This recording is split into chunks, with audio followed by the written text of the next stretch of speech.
नमस्कार दोस्तों। मैं नवीन कुमार अपने चैनल लैंग्वेज ऑफ प्लैनेट्स में आपका स्वागत करता हूं। दोस्तों, आज हम जानेंगे कि वो कौन सी स्थितियां हैं जिसमें राहु इंसान को राजा बना देता है और कैसे राहु का व्यवहार क्या रहता है, राहु किस तरीके से अपनी प्रक्रियाएं चलाता है। आज हम उन सभी स्थितियों को जानेंगे जिनके माध्यम से जातक राजाओं की तरह शानदार जीवन यापन करता है। दोस्तों, यदि ये वीडियो आपको अच्छा लगे तो ज़्यादा से ज़्यादा दोस्तों के साथ इसे शेयर कीजिएगा, लाइक कीजिएगा और चैनल को सब्सक्राइब कीजिएगा। चलते हैं आज के सब्जेक्ट की तरफ। दोस्तों, कलयुग में ज्योतिष का सबसे ज्यादा प्रचलित शब्द अगर कोई है तो वो है राहु। अर्थात अपनी मस्ती में मस्त, अपना काम बनता भाड़ में जाए जनता की धारणा मनुष्य को देने वाला वो शातिर और छली ग्रह जो मात्र एक छाया होकर भी इंसान के जीवन की चूलें हिला देने और सोने के सिंहासन सिंहासन पर बैठा देने की क्षमता रखता है। इस ग्रह के बारे में ज्योतिष विद्वानों का कहना है कि जिसकी कुंडली में ये अनुकूल हो जीवन को आसान कर देता है, और अगर ये प्रतिकूल हो तो सांस लेना भी मुश्किल कर देता है। अक्सर हम अपने आसपास बहुत से ऐसे लोगों को देखते हैं जिनके जीवन जीने के नियम नैतिक मूल्यों से बहुत दूर होते हैं।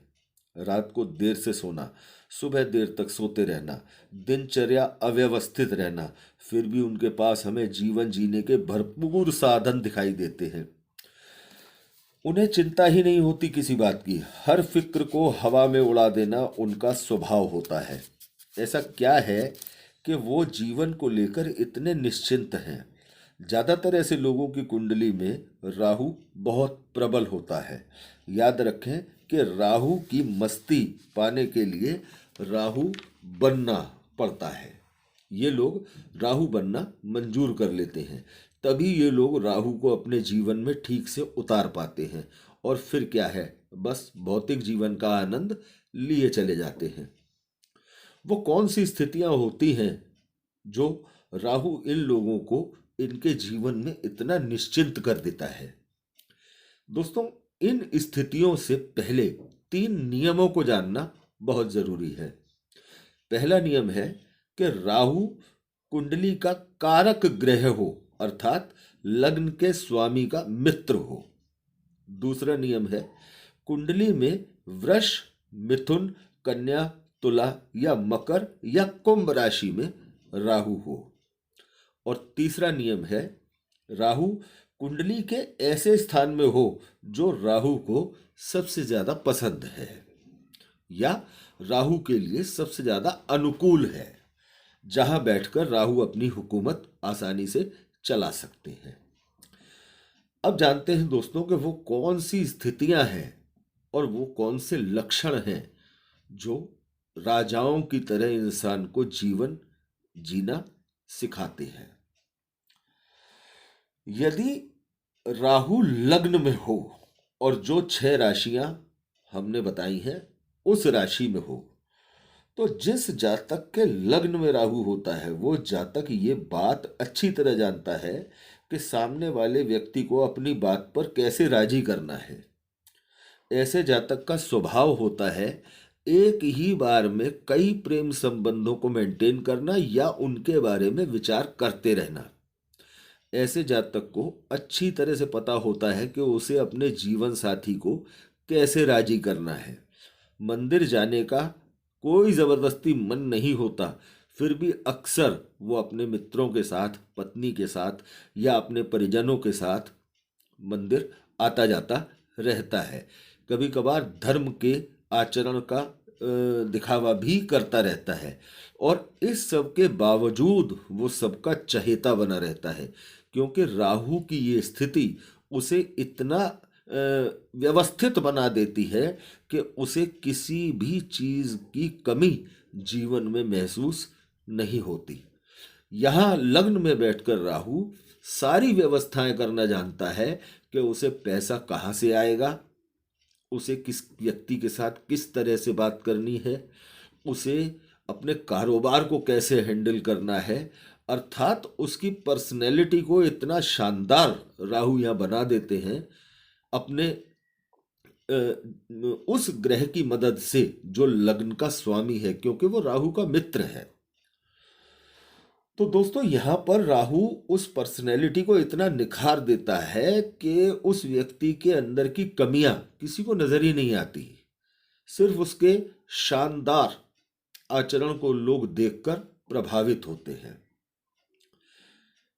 दूसरी स्थिति, कुंडली के तीसरे भाव में राहु, उन राशियों में जिन राशियों में हमने आपको बताया है। इस भाव में राहु अपने भाई बहनों से, मित्रों से, पड़ोसियों से कैसे अपना काम निकालना है, ये सोच और हुनर इंसान को इस लेवल तक दे देता है कि किसी तरह का भी उसका कोई काम कभी रुकता नहीं है। राहु का पराक्रम जातक दिमाग से ज्यादा पराक्रम करने वाला हो जाता है। अर्थात राहु का पराक्रम जो है वो कभी भी हाथ पैरों का बहुत ज्यादा नहीं होता। राहु का पराक्रम दिमाग से, माइंड से पराक्रम करता है राहु। इस स्थिति में राहु जानता है कि मुझे ना भाई बहनों से, ना मित्रों से, ना किसी पड़ोसी से, किसी भी व्यक्ति से ऐसी बात नहीं करनी है कि वो नाराज हो जाए। इन सबको अपने इशारे पर कैसे चलाना है, कैसे सबसे अपना काम निकालने हैं, सबकी व्यवस्था राहु यहाँ बड़े आराम से हैंडल करता रहता है। मजे की बात है कि यहाँ राहु ना तो भाग्य को, न कारोबार को, न लाभ को, किसी भी चीज को अपनी पकड़ से बाहर नहीं जाने देता। इस कारण से इस भाव का राहु इंसान को चौतरफा आनंद करवाता है। तीसरी स्थिति है छठे भाव में राहु, अनुकूल राशि में। छठे भाव का राहु कभी किसी से झगड़ा नहीं करवाएगा, फिर भी यहाँ शत्रुहंता योग बनाएगा। यह है राहु के दिमाग और छल का कमाल। शत्रु और विरोधी भी कुछ गलत करने में असहाय महसूस करते हैं। यहाँ बैठकर राहु नौकरी करने वाले जातक के स्वभाव में नेतागिरी का अंदाज ले आता है, अर्थात उकसावे के काम करता है। और कभी जब अपने फंसने की बारी आ जाती है तो अपने दिमाग की करामात से साफ बच निकलता है। इसे कहते हैं असली राजनीति और कूटनीति का जबरदस्त प्रयोग। फूट डालो राज करो वाली स्थिति। छठे भाव का राहु जातक को नौकरी के साथ कमीशन वाले काम करने की तरफ भी प्रेरित करता है। विदेश यात्रा करवा के मानता है, चाहे पैसा बेकार ही क्यों ना चला जाए। मजे की बात है कि ऐसे जातक को जीवन के जरूरी कामों के लिए पैसे की किल्लत भले ही हो जाए, पर मौज मस्ती के लायक पैसा हर समय उसके पास मौजूद रहता है, या पैसे का इंतजाम मौज मस्ती के लिए हमेशा आसानी से हो जाता है। बात करते हैं दोस्तों राहु की अगली, तीसरी, चौथी स्थिति, आठवें भाव में राहु, अनुकूल राशि में। इस भाव में राहु अचानक से बड़े धन की प्राप्ति करवाता है। इंसान का सिक्स्थ सेंस इतना शानदार होता है कि लगभग उसके सभी अनुमान सही साबित होते हैं। अनेक स्रोतों से पैसा आता है, समय समय पर आता रहता है। आठवें भाव का राहु कई बार इंसान की कुंडली की अन्य ग्रह स्थितियों के ठीक होने के कारण इंसान को किसी गुप्त विद्या जैसे तंत्र मंत्र आदि में माहिर भी कर देता है। ऐसी विद्याओं का भरपूर प्रयोग ये व्यक्ति अपने स्वार्थ को सिद्ध करने में करता है। आठवें भाव का राहु येन केन प्रकारेण इंसान को कोई ना कोई प्रॉपर्टी का मालिक जरूर बना देता है। धन आता रहता है लेकिन जुड़ नहीं पाता, ये इस जातक की समस्या बनी रहती है। माँ की ऐसा जातक बिल्कुल नहीं सुनता, फिर भी माँ का लाडला बना रहता है। पैतृक संपत्ति को भी या पैतृक संपत्ति के किसी हिस्से को भी यह आसानी से प्राप्त कर सकता है।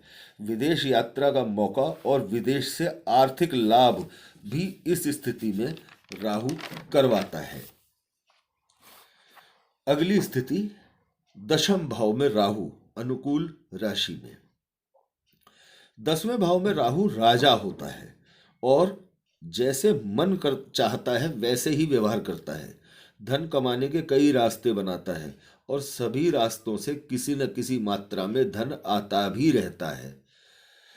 शत्रु और विरोधी बीच बीच में सामने आते भी हैं, तो कोई फर्क नहीं पड़ता, देखकर थक हार कर अपने आप चुप हो जाते हैं। इस स्थिति का जातक राजनीति में सबसे बड़ा मुकाम हासिल कर सकता है, क्योंकि राजनीति के सभी गुण उसके स्वभाव, उसके काम करने की शैली में होते हैं। इस स्थिति में राहु ये भी अच्छी तरह से जानता है कि अपने अधीनस्थों से काम कैसे लेना है। यहाँ पर राहु कई बार इंसान से ऐसा काम भी जल्दबाजी में या भ्रम में करवा देता है जो भविष्य में उसके ऊपर प्रश्न चिन्ह लग जाता है। ऐसा इंसान पिता को भी अपने प्रभाव में लेने में सक्षम होता है। आखिरी स्थिति कुंडली के 11th हाउस में 11वें भाव में राहु, अनुकूल राशि में। यहां बैठकर राहु जातक के व्यवहार को कुछ संदेहास्पद कर देता है। किस समय जातक क्या सोच रहा है और क्या कर जाएगा, ये कोई नहीं जानता। यहाँ बैठा राहु साफ संदेश देता है कि अगर आपने 100% ईमानदारी से काम करना जारी रखा तो पैसा कमाना मुश्किल हो जाएगा। शातिर का दिमाग का इस्तेमाल आपको करना ही पड़ेगा। किसी न किसी मात्रा में, कुछ न कुछ, भले ही छोटी मात्रा में, उलटफेर या हेराफेरी करनी ही होगी। ऐसा जातक सट्टे में, जुए में, लॉटरी में भी कई बार बड़ा पैसा कमा लेता है। ऐसे इंसान को अपने कारोबार में कम मेहनत से ज़्यादा लाभ भी दिलाता है राहु। लेकिन अगर कारोबार 100% ईमानदारी का है तो कारोबार बंद होने के कगार पर आ जाएगा। ऐसा व्यक्ति बहुत घूमने फिरने में पैसा खर्च करता है, मित्रों के साथ प्रेम संबंधों में पानी की तरह पैसा बहाता है। ऐसा राहु बड़े भाई से भी अपना स्वार्थ सिद्ध करवा देता है। जितने भी भाव हमने बताए, इन सब में 100% ईमानदारी का या सद्व्यवहार का परिचय देने वाला व्यक्ति हमेशा कष्ट सहता है। राहु के आचरण को अपना लेने वाला ही राज करता है और कहलाता है कलयुग का राजा। तो दोस्तों, राहु के इन 6 भावों में, इन लक्षणों से आपको एक नई जानकारी राहु के संदर्भ में मिली होगी। यदि ये वीडियो आपको अच्छा लगा हो तो ज़्यादा से ज़्यादा दोस्तों के साथ इसे शेयर कीजिएगा, लाइक कीजिएगा और चैनल को सब्सक्राइब कीजिएगा। धन्यवाद दोस्तों।